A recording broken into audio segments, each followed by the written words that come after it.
ಯಾವ ಅಂದ್ರೆ ಗಾಯ್ಸ್ ಜೇನುಹುಳ ಸಾಕಾಣಿಕೆ 1 ಡಬ್ಬಿ 2 3 4. Hey guys, welcome to my new vlog guys. ನಾವು ಇವತ್ತು ಎಲ್ಲಿ ಬಂದಿದ್ದೇವೆ ಅಂದ್ರೆ ಇಲ್ಲಿ ತೋಟ ಐತಿ ಗಾಯ್ಸ್. ಇದು ತೆಂಗಿನಕಾಯಿ ತೋಟ ಐತಿ. ತೆಂಗಿನ ಗಿಡ ಅದ ನೋಡಿ, ತೆಂಗಿನ ಗಿಡ, ಮಾವಿನ ಗಿಡ, ಇವು ಚಿಕ್ಕೋಣ್ಣಿನ ಗಿಡ. ಹಿಂಗೆ ಅಡ್ಡಾಡ್ಕೊಂಡು ಈ ಕಡೆ ತೋಟದ ಕಡೆ ಬಂದೀವಿ. ಈ ತೋಟದಾಗ ಒಂದು ಸ್ಪೆಷಲಾಗಿ ಒಂದು ಇದು ಸಾಕಾಣಿಕೆ ಮಾಡತ್ತೀವಿ ಗಾಯ್ಸ್. ಏನು ಸಾಕಾಣಿಕೆ ಅಂದ್ರೆ ಬನ್ನಿ ಗಾಯ್ಸ್ ತೋರಿಸ್ತೀನಿ. ಅಲ್ಲಿ ಹತ್ರಕ್ಕೆ ಹೋದ್ರೆ ಕಡಿತಾವು. ಬನ್ನಿ ಇಲ್ಲೇ ದೂರಿಂದ ನೋಡೋಣ ಅವು ಏನಂತಂದ್ರೆ. ನೀವೇ ನೋಡಿ ಗಾಯ್ಸ್, ತೋರಿಸ್ತೀನಿ ಬನ್ನಿ ಗಾಯ್ಸ್. ಅವು ಏನಂತಂದ್ರೆ ಸಾಕಾಣಿಕೆ ಮಾಡತ್ತಾರ.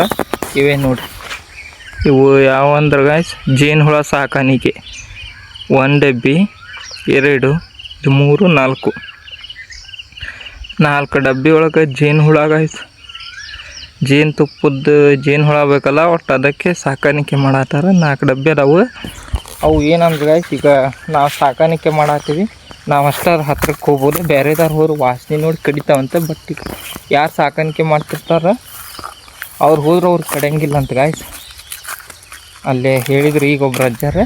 ಅದಕ್ಕೆ ದೂರದಿಂದನ ಮಾಡಂತಂದ್ರೆ ಇಲ್ಲಿ ದೂರದಿಂದನ ತೋರಿಸ್ತೇನೆ ನೋಡಿ ಗಾಯ್ಸ್. ಇಲ್ಲಿದ್ದಾವೆ ನೋಡಿ ಜೇನುಹುಳಗಳು, ಹೊರಗೆ ಬಂದಾವೀಗವು. ಅವು ಗಿಡದ ನಳ್ಳಿಗೆ ಇರ್ಬೇಕಂತ ಗಾಯ್ಸ್, ಸ್ವಲ್ಪ ದೂರ ಇದೆ. ಇಲ್ಲಿದ್ದಾವೆ ನೋಡಿ,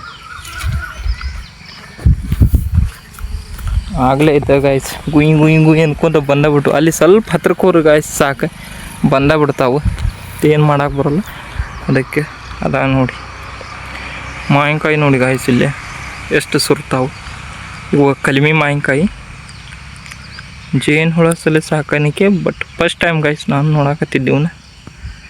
ಅವು ಡಬ್ಬಿ ಯಾವಾಗ ಓಪನ್ ಮಾಡ್ತಾರೋ ಗೊತ್ತಿಲ್ಲ. ಆ ಡಬ್ಬಿ ಒಳಗೆ ಹುಳ ಇರ್ತಾವೆ. ಸ್ವಲ್ಪ ಕಿಂಡಿ ಐತಿ ಅಂದ್ರೆ ಸ್ವಲ್ಪ ಇದು ಮಾಡ್ಯಾರ ತಳಗೆ. ಅಲ್ಲೇ ಹಾಸಿ ಹೋಗ್ತಾವೆ, ಅಲ್ಲೇ ಹಾಸಿ ಬರ್ತಾವೆ. ಇಲ್ಲಿದೆ ನೋಡಿ. ಈಗ ಇಲ್ಲಿ ಕಾಣಿಸ್ತೈತಲ್ಲ, ಇಲ್ಲೇ ತಳಗೆ ಅಲ್ಲಿ ಹುಳ ಕಾಣಿಸ್ತವೆ. ಅಲ್ಲೇ ಹಾಸಿ ಹೋಗ್ತಾವೆ, ಅಲ್ಲೇ ಹಾಸಿ ಬರ್ತಾವೆ. ಅದ್ರೊಳಗೆ ಏನೋ ಸ್ವಲ್ಪ ಸ್ವಚ್ಛ ಮಾಡ್ಬೇಕಂದ್ರೆ ಅವ್ರು ಯಾರು ಸಾಕಾಣಿಕೆ ಮಾಡ್ತಿರ್ತಾರೆ ಅವ್ರು ಹೋಗಿ ಅದನ್ನು ತೆಗಿತಾರೆ. ತೆಗೆದು ಹೊಳ್ಳಿ ಅವನ್ನ ಸ್ವಲ್ಪ ಒಳಗಿನ ಸ್ವಚ್ಛ ಮಾಡಿ ಮತ್ತೆ ಬಿಡ್ತಾರೆ. ಅವು ಸಾಕ್ತಾರೆ ನೋಡಿ ಯಾವ ರೀತಿ ಇನ್ನೂ ಸಾಕ್ತಾರೆ ಜೇನುಹುಳ. ನಾವೆಲ್ಲ ಮಕ್ಕಕ್ಕೆ ಬಟ್ಟೆ ಕಟ್ಕೊಂಡು ದೌಡು ಬಿಡಿಸ್ಬಿಡೋದು ಮಾಡ್ತಿದ್ವಿ. ಸ್ವಲ್ಪ ಇಲ್ಲೇ ಮುಂದೆ ಹೋದ್ರೆ ಗಾಯ್ಸ್ ಬಂದ ಬಿಡ್ತಾವೆ.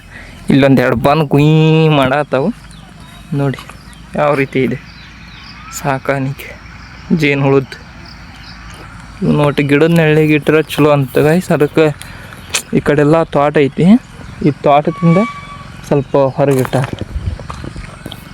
ಈ ತೋಟ ಐತಿ, ಇದರಿಂದ ಸ್ವಲ್ಪ ದೂರ ಅಂದರೆ ಈ ಕಡೆ ಎಲ್ಲ ಅಡ್ಡಾಡ್ತಿರ್ತಾರೆ. ಪೈಪ್ ಹಚ್ಚೋರು ಸ್ವಲ್ಪ ಪೀಕಿಂದದು ಯಾರಿಗೆ ಸಮಸ್ಯೆ ಆಗ್ಬಾರ್ದಂತ ಈ ಕಡೆ ದೂರ ಇಟ್ಟಾರೆ ನೋಡಿ ಗೈಸ್. ಈ ಥರ ದೂರ ಇಟ್ಟರೆ ಯಾರಿಗೆ ಏನು ಸಮಸ್ಯೆ ಆಗಲ್ಲ. ಅವರು ಯಾರು ಸಾಕಾಣಿಕೆ ಮಾಡ್ತಾರೋ ಅವರಷ್ಟು ಬಂದು ಅದ್ರದ್ದು ಕೆಲಸ ಮುಗಿಸಿ ಹೋಗ್ತಾರೆ ಗೈಸ್. ನೋಡಿ ಜೇನು ಸಾಕಾಣಿಕೆ ಅದು ಗಾಯ್ಸ್. ನಾ ಸ್ವಲ್ಪ ಮುಂದೆ ಹೋದೆ, ಏನೋ ಇನ್ನೊಂದು ಸ್ವಲ್ಪ ವಿಡಿಯೋ ಮಾಡೋದು ಜೂಮ್ ಹಾಕಿ ಸ್ವಲ್ಪ ಸರಿಯಾಗಿ ಕಾಣೋದು ಅಂತಂದು ಹೋದೆ. ಗುಂಗಿ ಅಂತ ಬಂದಬಿಟ್ಟು ಗಾಯ್ಸ್. ಪಂಜಿತ್ತು ದೌಡ್ ಹಿಂಗೆ ಮಾಡ್ಕೊಂತ ಈ ಕಡೆ ಬಂದೆ ನೋಡಿ ಗಾಯ್ಸ್. ಅಲ್ಲಿದ್ದಾವೆ ಇವು. ಬನ್ನಿ ಗಾಯ್ಸ್ ಈಗ ಹೋಗೋಣ ಗಾಯ್ಸ್.